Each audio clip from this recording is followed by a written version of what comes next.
കേരളത്തിലെ കോൺഗ്രസിന്റെ പ്രമുഖ നേതാക്കളിൽ ഒരാളായിരുന്നു ശ്രീ ടി പി തങ്കച്ചൻ. അദ്ദേഹം ചെറുപ്പത്തിൽ തന്നെ കോൺഗ്രസ് പ്രവർത്തന രംഗത്ത് വളരെയേറെ ശ്രദ്ധേയമായിട്ടുള്ള ഉത്തരവാദിത്തങ്ങൾ നിർവഹിച്ചു. അദ്ദേഹം വഹിച്ച പദവികൾ നിരവധിയാണ്. എറണാകുളം ജില്ലാ കോൺഗ്രസ് കമ്മിറ്റിയുടെ പ്രസിഡന്റായി ദീർഘനാൾ പ്രവർത്തിച്ചു.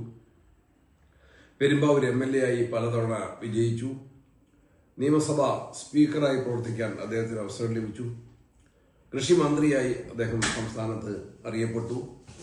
UDFന്റെ കൺവീനറായി ശ്രീ PP തങ്കച്ചൻ ദീർഘനാൾ വളരെ വിജയകരമായി പ്രവർത്തിക്കാൻ നേതൃത്വം കൊടുത്തു. KPCCയുടെ പ്രസിഡന്റായും ശ്രീ PP തങ്കച്ചന്റെ സേവനം ഇന്ത്യൻ നാഷണൽ കോൺഗ്രസിന് ലഭിച്ചിരുന്നു.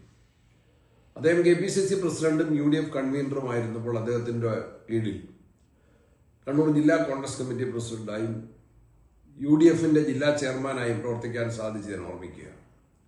വലിയ സൗഹൃദം, സമഭാവന, അതായിരുന്നു തങ്കച്ചേട്ടന്റെ പ്രത്യേകത. അദ്ദേഹം ഒന്നിച്ചുള്ള യാത്രയിൽ അദ്ദേഹം പറഞ്ഞത് ഓർമ്മിക്കുന്നു.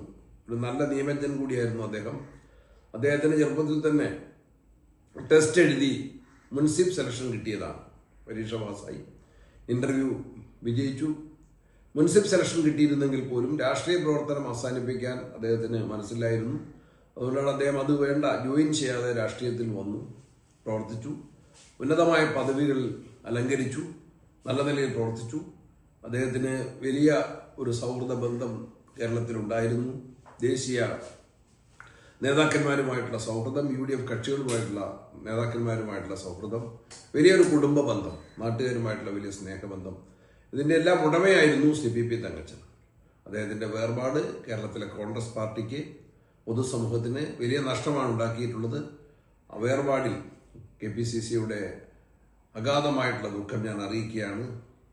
അതിന്റെ ഭാഗമായിട്ട്, ദുഃഖാചരണത്തിന്റെ ഭാഗമായിട്ട് 3 ദിവസത്തെ ദുഃഖാചരണം KPCC അറിയിക്കുകയാണ്. അതുപോലെ തന്നെ അദ്ദേഹത്തിന്റെ കുടുംബാംഗങ്ങൾക്കും ബന്ധുമിത്രാദികൾക്കും അദ്ദേഹത്തിന്റെ വേർപാടിലുള്ള വേദനയെ മനസ്സിലാക്കിക്കൊണ്ട് ആ വേദനയിൽ പങ്കുചേരുന്നു. ആത്മാവിന് വേണ്ടിയുള്ള നിത്യശാന്തിക്ക് പ്രാർത്ഥിക്കുന്നു. ഏറ്റവും പുതിയ വാർത്തകളും വിശേഷങ്ങളും വിരൽ തുമ്പിലറിയാൻ Zee മലയാളം ന്യൂസ് എല്ലാ ഡിജിറ്റൽ പ്ലാറ്റ്ഫോമുകളിലും ലഭ്യം.